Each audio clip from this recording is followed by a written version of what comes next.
Simanzi, vilio na majonzi vimezidi kutanda kwa jeshi la polisi nchini Tanzania, na hii ni baada ya taarifa nzito za kufariki dunia kwa kiongozi mkuu wa jeshi hilo.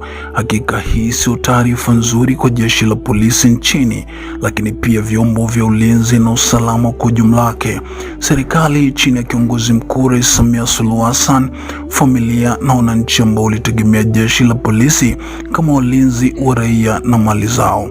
Viongozi mbalimbali wa vyombo vya ulinzi na usalama pamoja na viongozi wa serikali wameonyesha kuguswa na kifo hichi kwa kufika nyumbani kutoa salamu za pole na rambirambi, lakini wengine wameposti kwenye akaunti zao za mitandao ya kijamii kuonesha majonzi yao.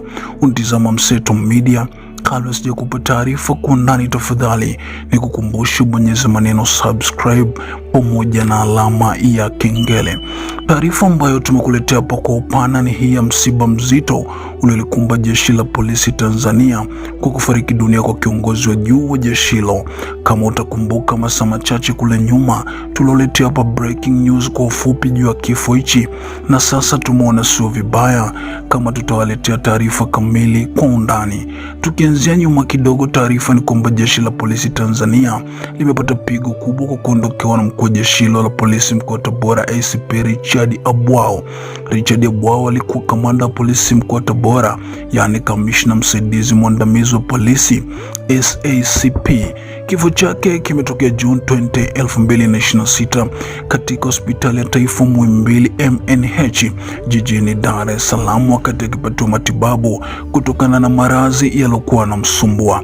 Ikumbukwe ACP Richard Abwao alikuwa mkuu wa polisi mkoa wa Tabora, yani RPC wa mkoa, mwenye cheo na nyadhifa kamishna msaidizi mwandamizi wa polisi, kifupi cha SACP. Cheo hiki kikiwa ni chini kidogo ya mkuu wa jeshi la polisi nchini IGP, ambaye ni Camillus Wambura, akimsaidia kama mkuu wa polisi kule kwenye mkoa wa Tabora.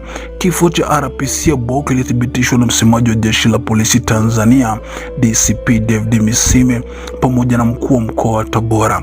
Taratibu za mazishi zilianza kufanyika mara moja na mwili wa kamanda Abwao ulianza kwa kuagwa nyumbani kwake Mji Mwema 88 mkoani Morogoro, ambapo viongozi mbalimbali wa serikali na jeshi la polisi waliungana katika kuaga. Miongoni mwa waliohudhuria ni baadhi ya mawaziri, manaibu mawaziri, wakuu wa mikoa pamoja na makamanda wa polisi mikoa mbalimbali Tanzania.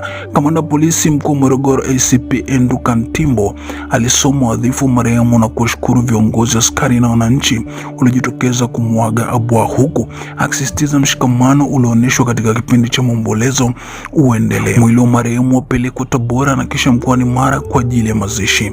Kifo cha RPC Richard Abwao kinaaminika kuigusa serikali, akiwemo Mheshimiwa Rais Samia Suluhu Hassan ambaye alimteua endelee kumlindia amani raia na mali zao katika mkoa wa Tabora. Lakini vile kifo hichi kinaaminika pia kumgusa mkuu wa jeshi la polisi nchini IGP Camillus Wambura, ambaye huyu ndiye alikuwa bosi wa Abwao katika majukumu ya kikazi. Kwa upande mwingine, kifo hiki kimeibua mshangao na sintofahamu baada ya wananchi, wanaharakati na viongozi wachache wa vyama vya siasa kuonekana kutoumizwa na kifo hiki, huku baadhi yao wakiposti mitandaoni na kuuliza, kumbe na hawa wakuu wa polisi huwa wanakufaga? Kitu ambacho kimeshangaza wengi, kwa baadhi ya watu kuonekana kufurahia vifo vya viongozi au maafisa wa polisi. Je, nini maoni au mtizamo wako juu ya hili?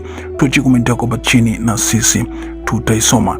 Hii ni Mseto Media, tukutane wakati mwingine kwa taarifa zaidi. Hakikisha umesubscribe, comment, like na kushare. Mseto Media, we connect everywhere.